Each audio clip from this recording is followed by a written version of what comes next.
Hello friends, whichever teams win this IPL 2025 season, it will get 20 crore as the prize. 20 crore, that's a ton of money for a common man. But for an IPL team, what does it mean? Even the least valued IPL team like Lucknow Super Giants had a brand value of around $60 million, approx 500 crore last season. In contrast, top teams like Chennai Super Kings are valued at over $122 million, approx 1000 crore. So, what does a 20 crore winning prize really mean to these franchises? Obviously, the IPL matches that you see on your TV are just the tip of iceberg. The real money is exchanged behind the scene. So friends, in today's video, let's understand the business model of IPL. Indian Premier League. It has developed a unique brand of cricket that combines entertainment with fast-paced action and attracts players from around the world. The Indian Premier League, or the IPL, has only been around for 12 years, but it's fast become one of the most popular and valuable cricket leagues on the planet. India has given a model for other countries to follow. When the IPL was successful, all these other places went, well, we'll set up our own leagues and we'll try and be successful.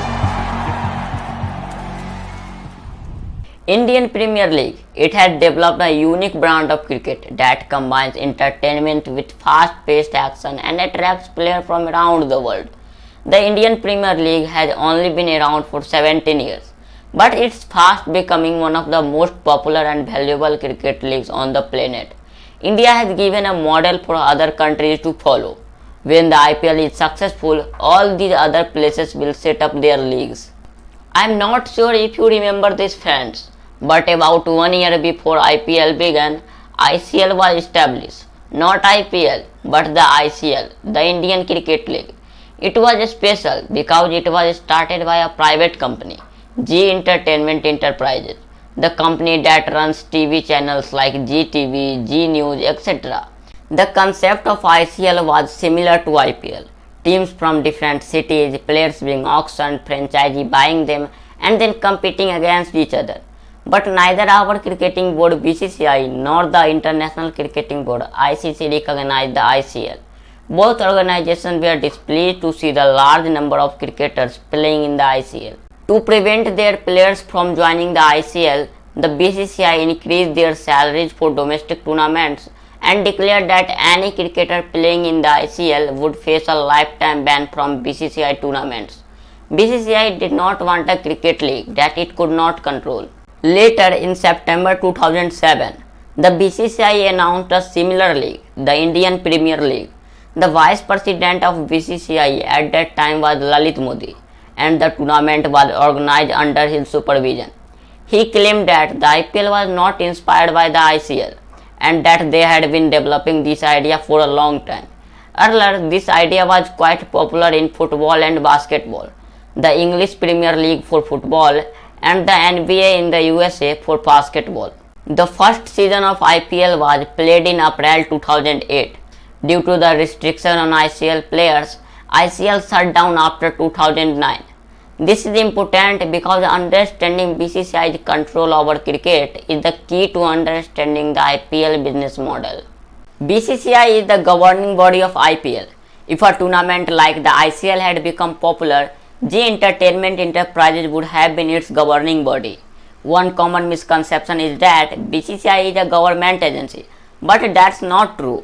BCCI is a private entity and operates independently. The International Cricket Council recognizes BCCI as India's official cricket authority. If ICC were to stop recognizing BCCI, it would lose its power. Despite being independent, BCCI and the Indian government have had multiple disputes in the past. Apart from BCCI, there are three major components in the IPL business model. First, broadcasters, TV channels that air IPL. Second, franchises, the IPL teams owned by private companies or individuals. Third, sponsors, companies that advertise through IPL and IPL teams. How does BCCI earn money? BCCI has two primary sources of revenue. First, sponsorships. There are two types of sponsorships. First, title sponsor, the brand name attached to IPL's name. 2008 to 12, DLF IPL, 40 crore per year. 2013 to 15, Pepsi IPL, 79 crore per year. 2016 to 17, Vivo IPL, 100 crore per year. 2018 to 19 Vivo IPL 440 crore per year. In 2020 Dream 11 IPL 222 crore per year. In 2021 again Vivo IPL 440 crore per year. Then 2022 to 2023 Tata IPL 330 crore per year. For IPL 2024 to 2028, Tata Group has secured the title sponsorship rights for 2500 crore, almost 500 crore per year, the highest ever sponsorship amount in IPL history. Second, official sponsors, brand paying for specific segments like Seat Tire Strategic Timeout, Great Power Play, Dream 11 Game Changer of the Match. The official sponsors collectively pay around 210 crore per season. BCCI's second primary source of earning is broadcasting rights. The biggest revenue source for BCCI is selling media rights to TV networks. From 2008 to 17, Sony 820 crore per year. 2018 to 2022, Star Sports 3300 crore per year.